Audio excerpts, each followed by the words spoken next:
words. I said, like, oh Lord, because that's how I process my thoughts. So, yeah. You said what? You said a cartoon. Oh, I just was saying, I don't know how familiar you are with cartoons because you don't have small children, No. but have you seen the movie Finding Nemo or heard of it? Oh yeah, I've seen them a You couple have? times. Okay. Yes, yeah. So I saw the picture of the father and the son. Yeah. And he was showing me what they live in, the thing they live in. What is that called? Because they say it in the movie, and the kid can't pronounce it, but I can't pronounce it either. Like an anemone or something. Anyway, they live in this environment that if anything touches it, it will like shock them or something. Mm. But they can go in and out as they please because of something on their skin. Oh. Or not skin, their scales. Can withhold that shock. Yeah, so they can live in there, and that's their protection from predators. I see. Yeah. If they stay inside this Bubble area. Basically. this area, yeah.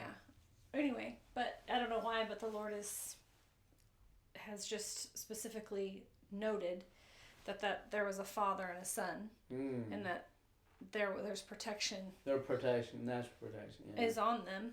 Yeah. I mean, that's powerful. Because they live in a dangerous environment.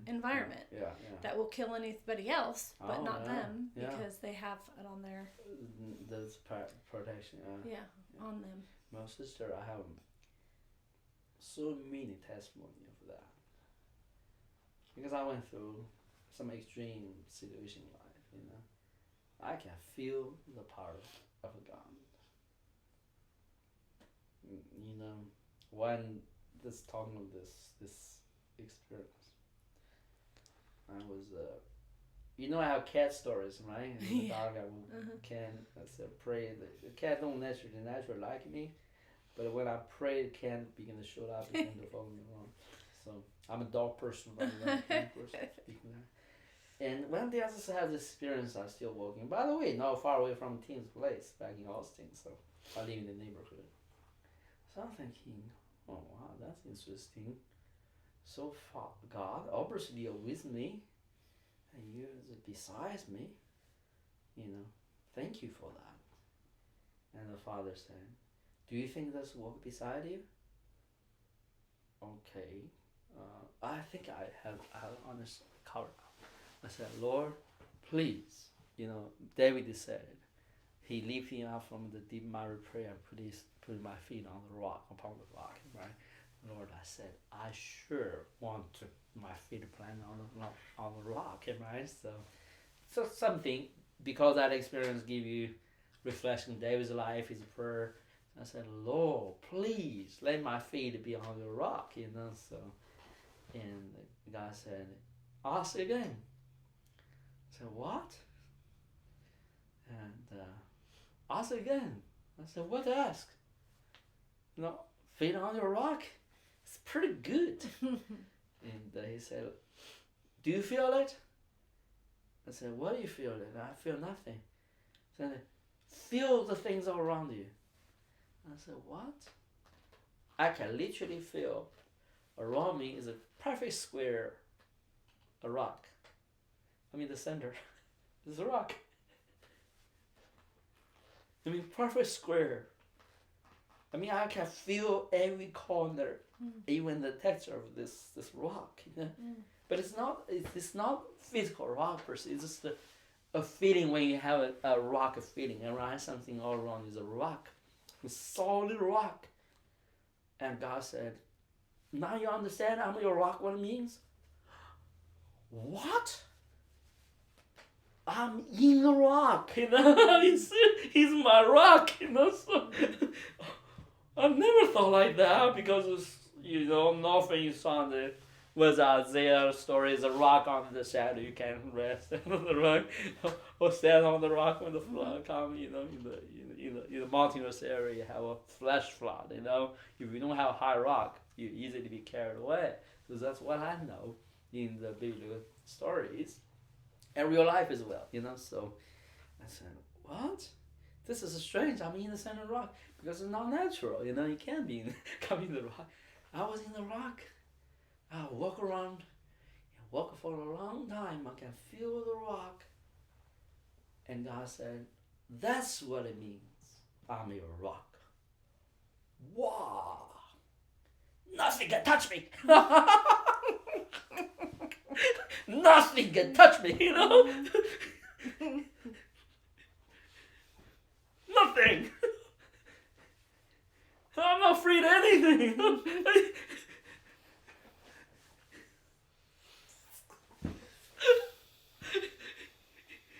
Even the things that's redundant, I'm telling you, extreme situations, romantic situations, you know?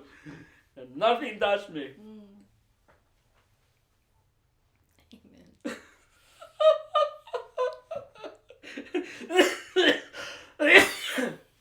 You know, this situation that I have with COVID-19. It's pretty terrifying, though. Not terrifying, but it's too stressful. I get, God, I don't get to die. And God said, this is my ordained process for you. Only to taste what the suffering is. But you will not die. And, you know, and I said, okay. I said, should I go to the hospital? I said, never go to the hospital.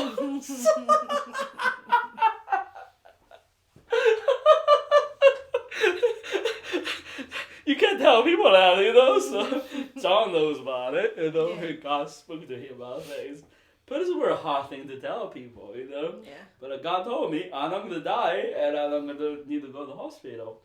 So here I am, I'm literally not eating, it's literally just down physically. And I said, Lord, I don't know, I can take this. Get me out of my body, you know. I know I'm going to die, but this is terrible, painful. And I'm out. Just like that. Went somewhere else, you know. And I'm still suffering, you know. I can't barely get out of the bed. It was so terrible. Out of breath cannot take a leak. Sorry, that word. So miserable. Yeah. But hey, you know what? I'm not afraid at all. There's a supernatural tranquility in my heart. Everything in those moments, think about the death. I said, well, what are you up to, God? What are you up to? Yeah. I'm struggling, wrestling hugely in the mental suffering, mental conflict, but I never thought about death. Never thought about. I don't know. It's like it's an amazing experience. I have a lot of amazing experiences in that period of time. Hard to put into words, even so, because I was out. You know, so. Oh, I distract you again. Sorry for that. Just so your experience about this spirit for protection. That's all that I was seeing when I was praying. That's it. When you finish your prayer, so I forgot to give you the tea, by the way. You still want that tea? That's okay. Okay. Got my hopes up, and then. Yeah, that was good tea. Okay. Oh, Lord. I think God going to use you to speak to me. To pray for me. I did feel, Lord, that you wanted me to pray for Emmanuel.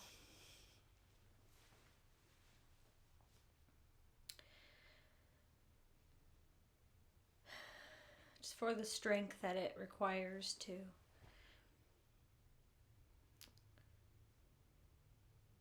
carry the burdens of a community, Lord. You are very familiar, Jesus, with this process and having those who rely on your every word and who need what you have to offer, Lord. And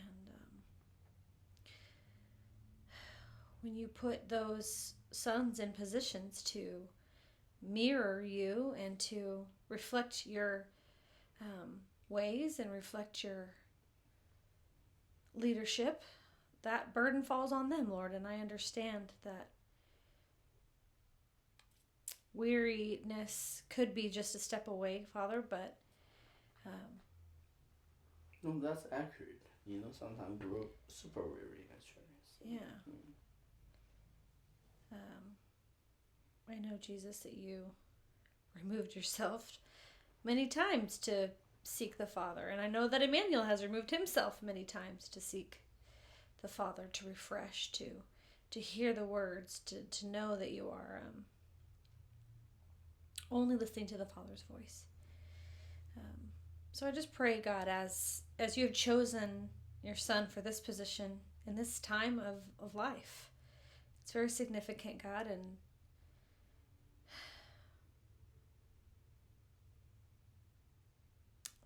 the supporting of your Son is very necessary so that he can go about his Father's business.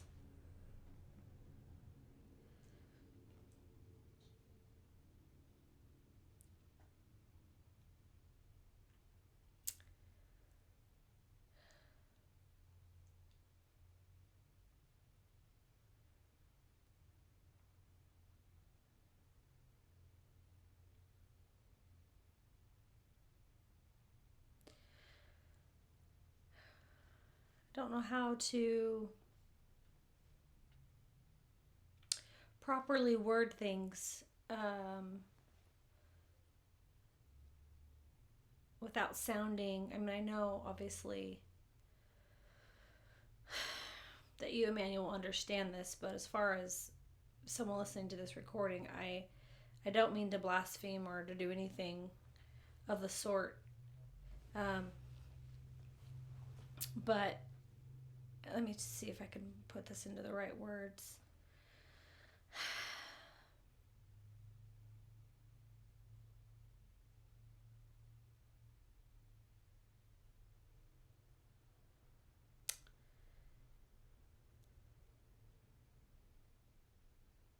I don't know how to word it. I know that the Lord is doing the positioning of people in his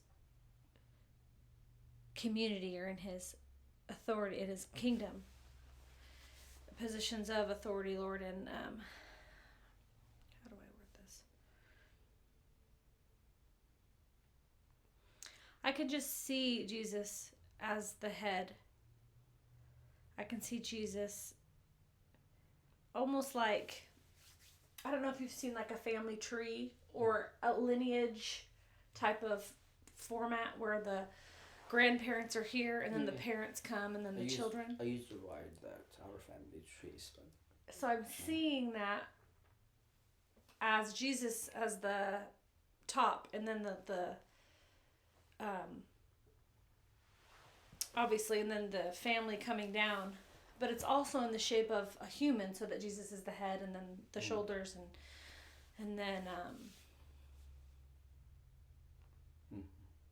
different parts. Yeah. Members. Yeah.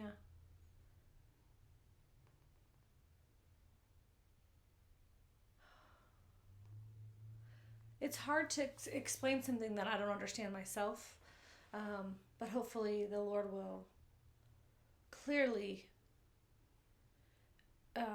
articulate this. But basically, there's an overlay of this community on top of what Jesus has set up. So he has set up himself as the head, and as you go under the shoulders, there's two positions there, which I think are what Tim was talking about with the candles. Wasn't he saying there was two candles to set up in the temple or something? Anyway, and then so on and so forth. But I believe that the community here there's an overlaying of the right pattern. So there's a pattern that we're to follow that kind of goes on over the top. I see it sort of molding together over that. And the part that seems to be probably sound offensive, or what's the wording? Like, is it extra biblical? Is that the word when you're blasphemy? I don't know what the word is, but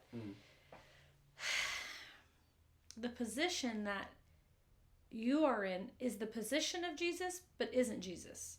Does that make sense? Yeah. Like, I don't mean to say you're the Jesus, you're the Christ. That's not what I hear or see or anything like that.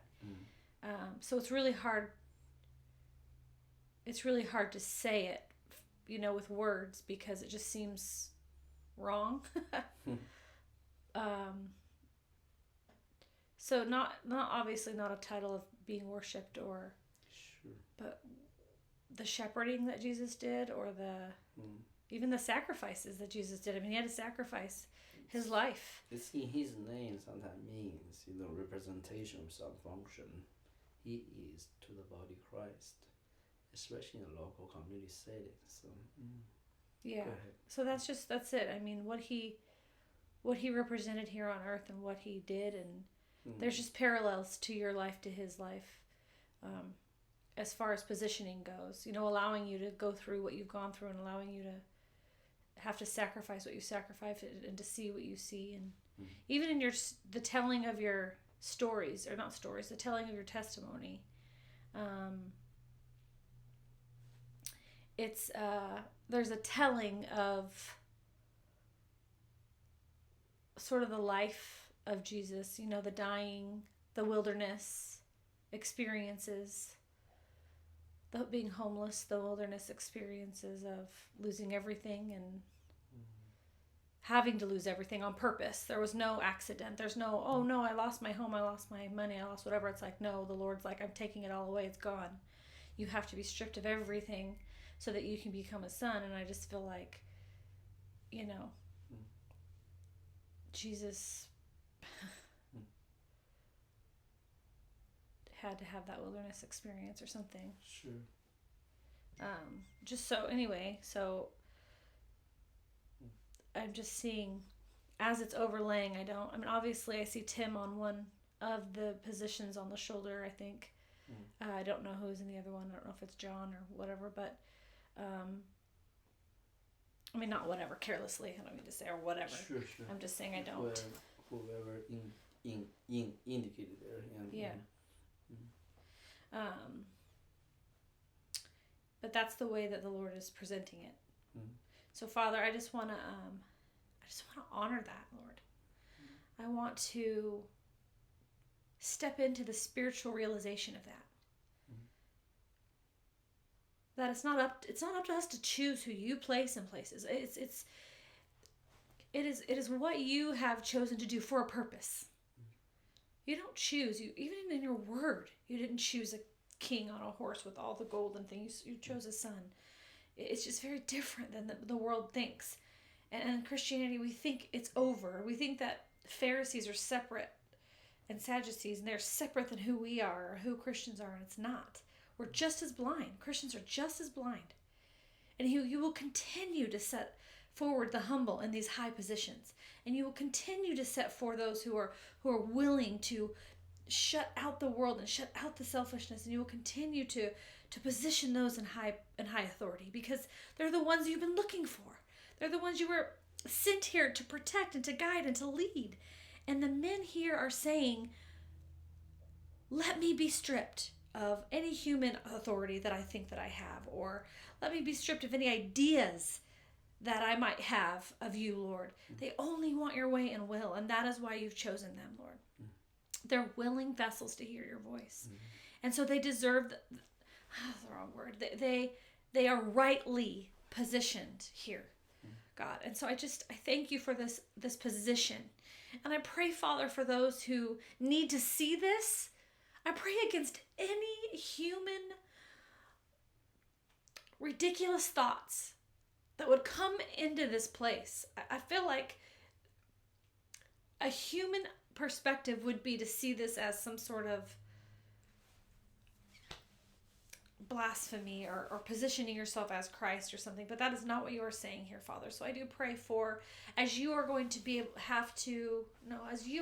to show people this display, because this will be a display that people can see and know and understand. And as you are positioning this man, I see it, as a body. I see you as the head, Lord, and I see the overlay, Lord. As you are making this known, I do ask, God, that you supernaturally protect it. I do ask, Lord, that the minds of men would not come and try to strip it of what it's meant to be and meant to be seen, and that you would give the right words to describe this layout, to describe this blueprint, Lord, that you would have, that your way, and I know that you will, Lord, because your wisdom is above ours, but I guess I just ask, Lord, as the vessels that you're choosing to do this through, Lord, that you would give the words to speak it and to share it. That it would not fall on deaf ears or blind eyes, but that you would remove the scales from the eyes, and that you would remove the deafness of the ears, that those who you are wanting to see this layout would see it as it is meant to be, and that is not some ungodly, unbiblical, unrighteous thing, some, cultish, witchcrafty, whatever, garbage. It's none of those things. It's a holy setup. It's a holy governing. And it's a holy way of life that you have set up, and it is not man's, it is not the enemy's. It belongs to you and your kingdom, Lord. And I just know that with your purpose of choosing the humble man, it can be seen very clearly. It can be seen very clearly because of the humility that you require to be in this position, Lord. But I want to be a voice for this particular. You have shown me many times that you are setting up a government. You have showed me who you are setting the government up with, Lord. But if I come with jumbly words like Moses, I don't want you to send Aaron. I want to have the words you want me to say, Lord, but I feel jumbly. So, Father, I just, I do know what you're doing, and I do see what you're doing, Lord, and I want it to be represented well. That's what I'm trying to say, Lord. I want this to be represented well. You do not need another human being to come and be your voice. You do not need that, Lord. You have had it for too long. You don't deserve that. You don't deserve your people to come and talk with their mouths, with their own agenda and their own words and their own way of thinking. You don't need any of that. You need a voice that has listened to your words. You need a son who is listening to the Father, that is so connected to you, Lord, that the words just flow out so they can be easily received because they are the words from the Creator of the universe. That's what you need, Lord. That's what you want. Because things are going to need to be said. Things are going to need to be spoken here so that they will be done. Your will be done. It's not just talk. It's talking so that the will be done. Your will. It is so important and so necessary, Lord. So I just pray, Father, as a voice of your choosing, Lord, that you would just protect it and keep it humble and keep it straight on in the will, in your will, the will of the Father. That we would continue to be sons with ears open to you alone. That's the position that we would take on our knees, Lord. A humble position, listening to your words as you speak. Going forward when you say go forward, Lord. And we do know that there is a going forward, Lord. And I do pray over those positions that you're setting in place.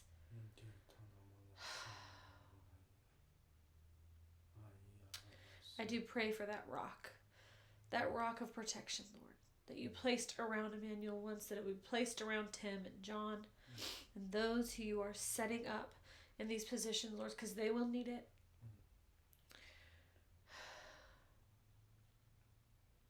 I do feel it, Lord. I do feel that protection, Lord. The peace that although there is an enemy at the gate, it will not breach. Thank you, Lord. Your will come. And your wisdom will come, Lord.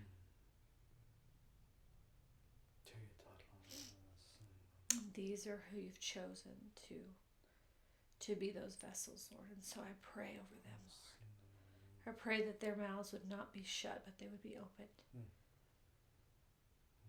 That they would not fear man, that they would not fear their own minds, because they are connected to the voice of God. that they would speak and your words would come out.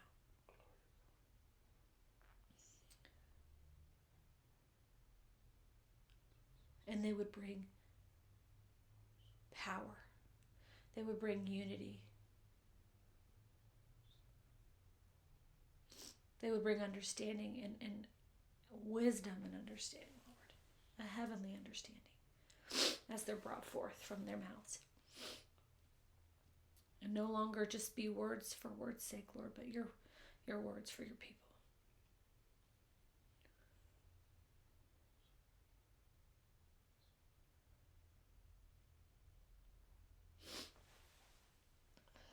Thank you, Lord.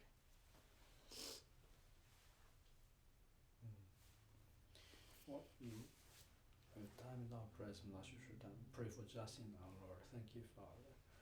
Pray God reveal something about Justin to us.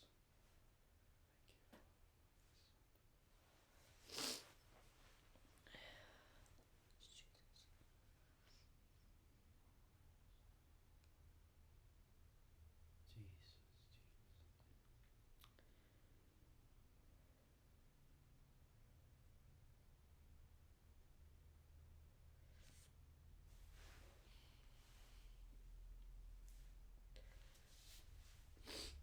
Lord, I pray that you would tell Justin to look up. As you told Emmanuel, Lord, to look up.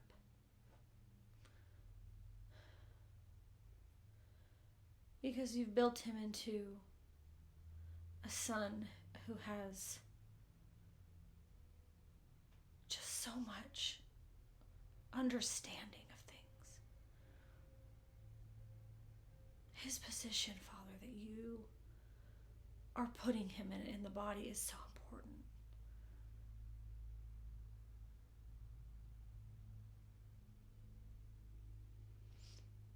When it comes to you, Lord, I see him humble himself.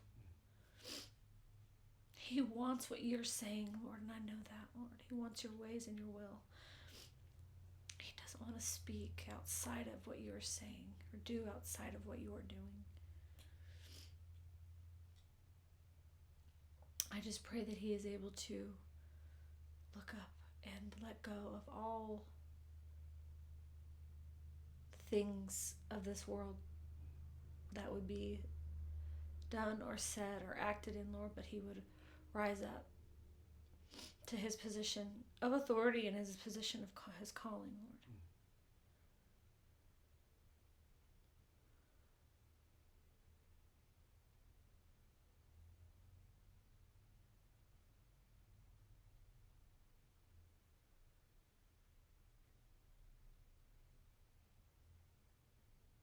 I'm seeing this vision of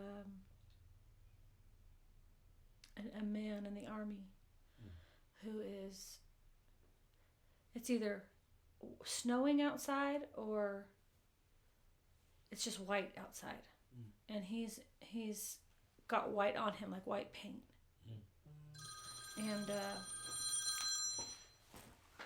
And he's got a sniper rifle up to his eye.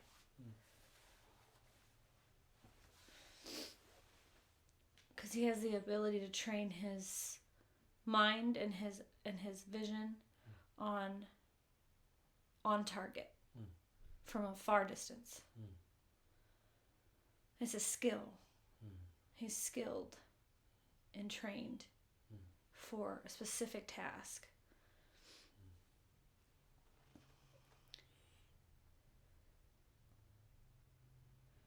But he's the best of the best for that position.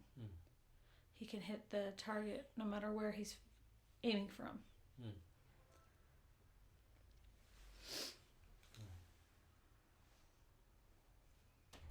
Bless the Lord. Thank you, sister. Bless the Lord.